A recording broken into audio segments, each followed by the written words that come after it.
Граждани на Бургас, селени от Исикета и ви, кювли, дошли на пазар, днеска е голямото откриване на културен център Морското казино.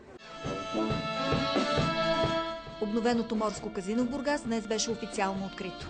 След отслужения водосвет за здраве, кметът Димитър Николов отключи вратите на новия културен център за Бургас.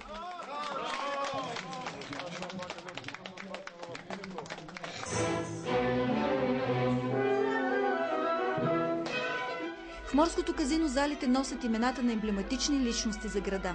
Зала Александър Коджаков Елията, зала Георги Баев, зала Христо Фотев, зала Петя Добарова. Днес и утре в тях бургазлии ще имат възможност да гледат разнообразна програма – опера, театър, балет, кино, различни вокални групи и състави.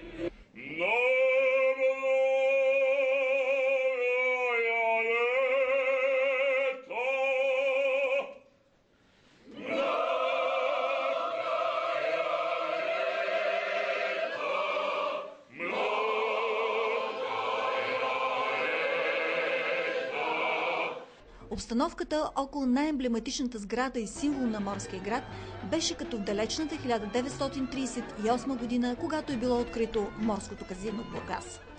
Ретроатмосферата и живота на града в края на 30-те години на миналия век бургазлии усетиха с ретрофото, изложба на ретроавтомобили, ретропрически и грим, класическа, духова и фолклорна музика и стари градски песни. Тук е Морско казино. Тук съм чакал по 2 часа да стане някой, за да седне, за да влезе в казиното да танцувам. Какви са вашите спомени от Морското казино? Като ресторант, като честване на сватби, присъствал съм на сватба. Това беше най-летното заведение на Бургас. И тук събираш младежта, да не кажа елита, но бургази се събираха тук в казиното.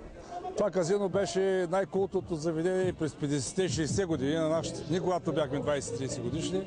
Тук събирахме и работеше единствено в България ресторант до 2,5 през нощта. Тази рокля от кои години е? 20-30 години, ако не се лъжа. А харесва ли ви това, че ще се използва предимно за култура? Еми да, защото има достатъчно вече заведения и такива неща в града, но ще са по-малко тези места, където могат да се събират млади хора и центрове за култура, като Младежкия дом, например, и казиното сега. Как усещате атмосферата? Много добре, празнична. Деня е слънчев, чувствам се добре, даже не усещам как минава времето. Казиното е възстановено в максимално близък до оригиналния му външен вид. Общината спечели 2,5 милиона лева по оперативна програма «Регионално развитие» по проект за подобряване на културната инфраструктура. Сградата на Морското казино е претърпяла множество преустройства.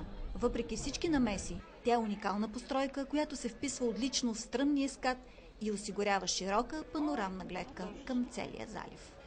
Официалното откриване завърши с обща златна снимка за спомен на всички присъстващи.